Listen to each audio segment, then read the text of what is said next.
They weren't drafted by accident. They were chosen on purpose.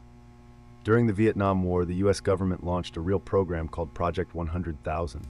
Publicly, it was sold as compassion, a way to lift poor Americans out of poverty by giving them education, training, and dignity through military service. That was the speech. The reality was colder.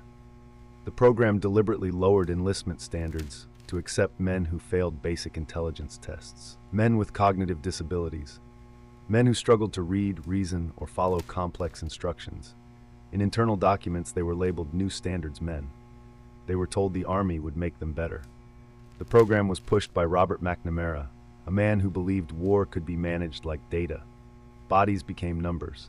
Performance became statistics. If modern warfare relied on systems, then intelligence, he argued, was less important. That assumption got people killed. Many of these men couldn't understand maps. Some couldn't tell friendly fire from enemy fire. Training officers warned that they froze under stress, panicked easily, and didn't grasp battlefield danger. They were deployed anyway. In Vietnam, soldiers from Project 100,000 died at significantly higher rates than regular troops. Friendly fire incidents spiked.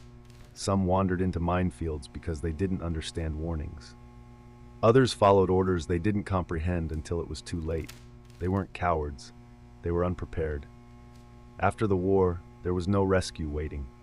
Veterans from the program showed dramatically higher rates of PTSD, homelessness, incarceration, and suicide. The promised education and stability never came. Many didn't even understand what benefits they were entitled to. The program ended quietly in 1971.